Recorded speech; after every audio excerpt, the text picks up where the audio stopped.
Assalamualaikum warahmatullahi wabarakatuh. Selamat pagi siswa hebat kelas 6 yang selalu Bu Ika sayangi dan selalu Bu Ika banggakan. Semoga hari kalian menyenangkan. Salam sehat, salam ceria. Sebelum kita melanjutkan aktivitas pembelajaran kali ini, kita akan berdoa terlebih dahulu. Bismillahirrahmanirrahim. Raditu billahi rabba wa bil islami dina wa bil muhammadin nabiyya wa rasulah. Rabbi zidni ilman warzuqni fahman. Amin. Baik, kali ini kita akan belajar pembelajaran 3 masih di tema 1 selamatkan makhluk hidup, subtema 2 hewan sahabatku. Apa saja yang akan kita pelajari pada pembelajaran 3 ini? Simak baik-baik.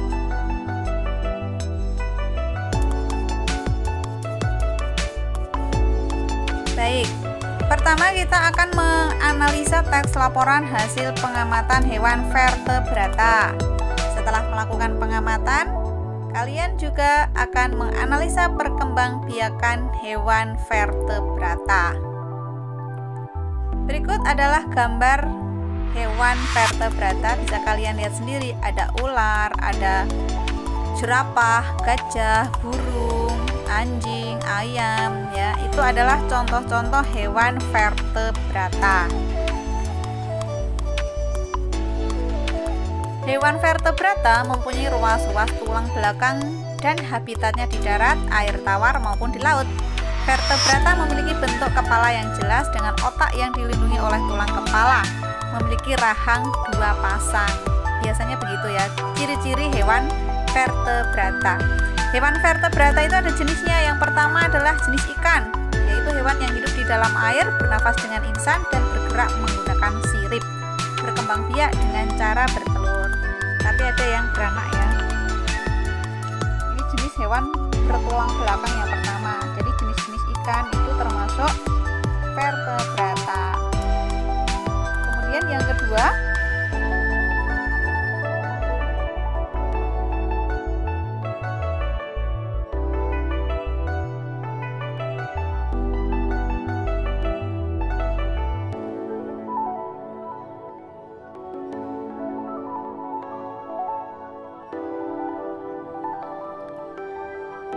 yang berikutnya atau yang kedua, jenis hewan vertebrata yang kedua adalah jenis hewan amfibi atau amfibia, yaitu hewan yang dapat hidup di 2 alam, yaitu di darat dan di air.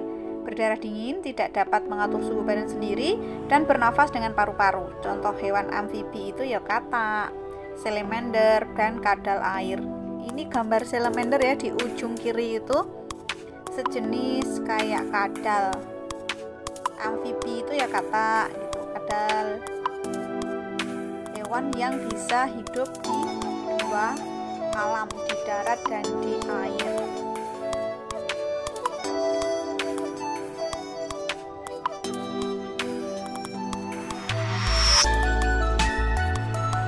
Kemudian yang ketiga, jenis hewan vertebrata yang ketiga yaitu jenis reptil atau reptilia. Hewan reptil ini adalah hewan melata yang berdarah dingin dan memiliki sisik yang menutupi tubuhnya. Contoh hewan reptil adalah buaya, kadal, dan ular. Reptil. Kalau ular berjalan menggunakan perut, kalau kadal sama buaya masih menggunakan kaki ya, tapi termasuk jenis reptilia. Hewan vertebrata atau bertulang punggung jenis reptilia.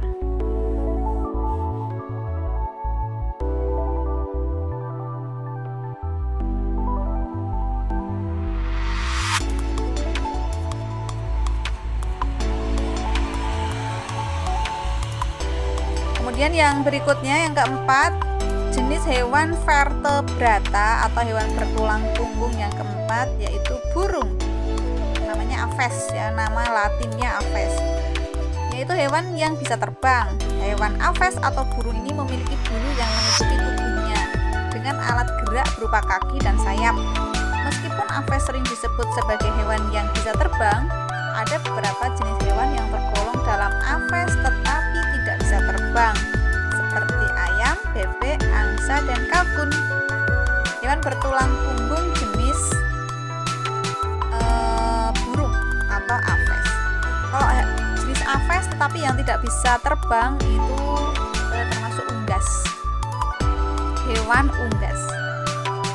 Jenis hewan vertebrata yang kelima yaitu jenis hewan menyusui atau dinamakan mamalia, yaitu hewan yang memiliki kelenjar susu. Kalau hewan yang memiliki kelenjar susu namanya betina. Apa fungsinya? Yaitu untuk menghasilkan susu sebagai sumber makanan anaknya. Hewan menyusui atau mamalia ini ada yang hidup di darat dan ada juga yang hidup di air. Contoh mamalia yang hidup di darat seperti sapi, domba, monyet, rusa, kuda, gajah, dan lain-lain. Sedangkan hewan mamalia yang habitatnya itu di dalam air yaitu paus, lumba-lumba, dan duyung. Ini ikan tapi tidak termasuk ikan karena dia mamalia atau menyusui. Berikut akan saya sajikan contoh teks laporan. Teks laporan itu yang pertama, saya suka bilang apa isi teks laporan, yaitu yang pertama adalah penjelasan umum. Ya, apa isi penjelasan umum bisa dibaca. Kemudian dari penjelasan umum masuk ke fakta-fakta. Fakta-fakta itu ya apa yang kita lihat dalam pengamatan kita. Kalau ini contohnya faktanya ya, perkembangbiakan hewan secara generatif dibagi dalam 3 kategori yaitu ovipar, vivipar, ovovivipar. Fakta yang kedua, proses pembuahan ovum oleh sperma dibedakan menjadi 2 yaitu pembuahan internal dan pembuahan eksternal. Pembuahan internal terjadi dalam tubuh induk betina, contohnya bebek, ayam, gitu.